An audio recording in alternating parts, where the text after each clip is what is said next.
Hi guys, what's up? Welcome back to today's video. This is Sonia and you are watching Sovix vlog. जब भी हम Australia में permanent residency के बारे में सोचते हैं, ठीक है, तो सबसे पहली चीज जो दिमाग में आती है वो यही कि ऑस्ट्रेलिया में पीआर के लिए हमें चाहिए जॉब स्पॉन्सरशिप, एम्प्लॉयर स्पॉन्सरशिप। यानी कि जॉब ऑफर होना चाहिए भाई, उसके बाद जो पीआर है वो थोड़ी आसान हो जाएगी और उसके बाद जो है हमें पीआर मिल जाएगी। बट आज की वीडियो में मैं जो इन्फॉर्मेशन देने वाली हूँ वो यही है कि अगर आपके पास एम्प्लॉयर स्पॉन्सरशिप नहीं है, अगर आपके पास जॉब ऑफर नहीं है, तब भी आप ऑस्ट्रेलिया के लिए परमानेंट रेजिडेंसी जो है वो अप्लाई कर सकते हो। ऑस्ट्रेलिया में पीआर अप्लाई करने के लिए सबसे पहली और इम्पोर्टेंट चीज जिसको समझना जरूरी है वो ये कि ऑस्ट्रेलिया का जो पीआर सिस्टम है वो पॉइंट बेस्ड सिस्टम है। ये काफी फ्लेक्सिबल है और ऑस्ट्रेलिया को हमेशा ही स्किल्ड पीपल्स की जो है जरूरत रहती है। तो गाइज जो पीआर वीजाज हैं, जैसे कि चाहे आप 189 अप्लाई करें, आप 190 अप्लाई करें या फिर आप अप्लाई करें 491, इन सब में सबसे पहले आपको जो करना होता है वो करना होता है कि ईओआई सबमिट करना होता है, एक्सप्रेशन ऑफ इंटरेस्ट डालना होता है। And then as per your points decide होता है कि भाई आप लोगों को इन्विटेशन, यानी कि जो सेकंड स्टेप है इन्विटेशन, वो देना है या नहीं देना है, और देना है तो क्विकली मिल जाएगा या फिर उसमें जो है टाइम लगेगा। So that all will depend upon your point. So guys बिल्कुल बिना जॉब ऑफर के भी आप पीआर अप्लाई कर सकते हो अगर आपके पास इनफ पॉइंट्स हैं, अगर आपके पास सफिशिएंट पॉइंट्स हैं। So let's talk about this point system. तो अभी हम पॉइंट्स कैलकुलेट करेंगे ये मान करके कि आपके पास जॉब ऑफर नहीं है, आपके पास स्पॉन्सरशिप जो है एम्प्लॉयर स्पॉन्सरशिप वो नहीं है। तो देखिए एज के जो पॉइंट्स है वो बिल्कुल आप ले सकते हैं अगर जो आपकी एज है वो 25 साल से लेकर के 33 साल के बीच में है। मैं अभी उसी एज की बात करूंगी जिसमें आप बिल्कुल पीआर अप्लाई करने की पोजीशन पे हो, यानी कि आपकी एजुकेशन वगैरह हो गई है और आप अगर जॉब में हैं। तो मान लीजिए अगर आपकी एज 25 से 33 के बीच में है तो उस केस में आप लोगों को 30 पॉइंट मिलते हैं। 30 points you can have if you are under 33 of age. और अगर आप 18 से 25 के बीच में हैं तो उस केस में आप लोगों को 25 पॉइंट मिलेंगे। और अगर आपकी जो एज है वो 33 प्लस है और 40 से कम है तब भी आप लोगों को मिलते हैं 25 पॉइंट्स। और अगर आप 40 से 45 के बीच में हैं तो उस केस में आप लोगों को एज के मिलते हैं 15 पॉइंट्स। अपने पॉइंट्स बढ़ाने के लिए हमेशा आप लोग अपनी इंग्लिश पे जरूर ध्यान देना। इंग्लिश में जितने ज्यादा आप स्कोर करेंगे उतने ही ज्यादा पॉइंट्स आप लोगों को मिलेंगे। तो देखिए अगर आप लोगों की जो इंग्लिश है वो सुपीरियर लेवल की है, अगर आप लोग आइल्स का एग्जाम देते हैं और उसमें आपको 8 बैंड्स मिल जाते हैं तो उस केस में केवल इंग्लिश आप लोगों को दे सकती है 20 पॉइंट्स। और अगर आपकी इंग्लिश प्रोफिशिएंट लेवल की है, यानी कि आप लोगों को आइल्स में मिलते हैं 7 बैंड्स, तो आप लोगों को इंग्लिश के मिलते हैं 10 पॉइंट्स।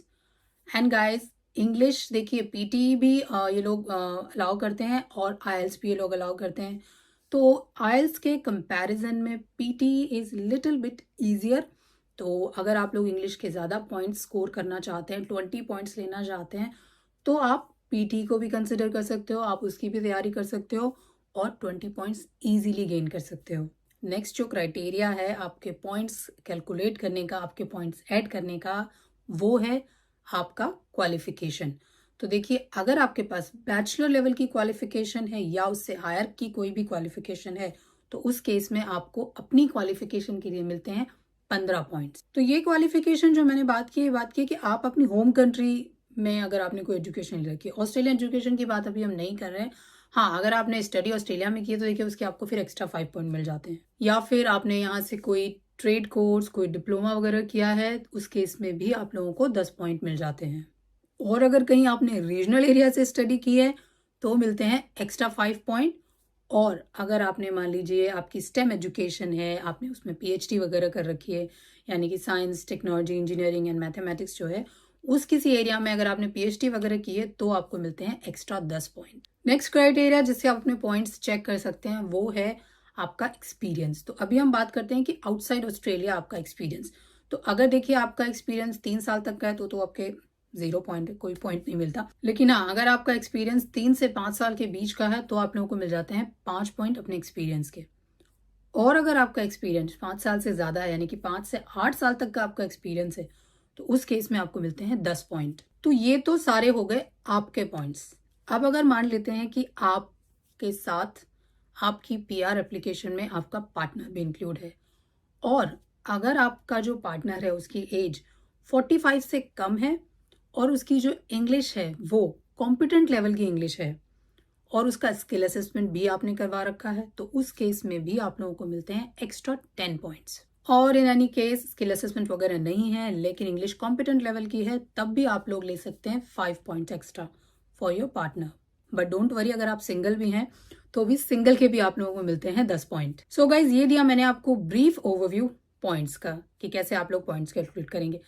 अब अगर आप मान लीजिए 189 अप्लाई करते हैं जो कि है स्किल इंडिपेंडेंट वीजा, तो उस कैटेगरी के लिए 65-70 पॉइंट्स से कुछ नहीं होगा। मतलब कि आप एलिजिबल हो जाओगे, पर मिलेगा या नहीं आपको वीजा, इसकी गारंटी बहुत ही कम है क्योंकि ये बहुत ही कॉम्पिटिटिव है। ठीक है, तो अब उस केस में आप लोगों के पास क्या ऑप्शन बचता है कि या तो आप 190 अप्लाई करें या आप 491 अप्लाई करें। तो अगर आप 190 के बारे में सोचते हैं जो कि है हमारे स्टेट नॉमिनेटेड वीजा, तो उसमें आपको नॉमिनेशन के एक्स्ट्रा मिल सकते हैं 5 पॉइंट्स। और अगर आप अप्लाई करते हैं 491 जो कि है स्किल्ड रीजनल वीजा, तो रीजनल एरिया के आप ले सकते हैं एक्स्ट्रा 15 पॉइंट्स। अब ये सारे पॉइंट्स मैंने आपको बताया कि आपके अपने पॉइंट्स के अलावा स्टेट वाले रीजनल वाले भी पॉइंट्स हैं। अब एक रफली हम लोग कैलकुलेट करते हैं। अब मान लेते हैं एग्जांपल के तौर पर कि आपकी जो एज है वो है 28 ईयर्स। ठीक है, तो एज के आपके कितने पॉइंट हो गए? 30 पॉइंट।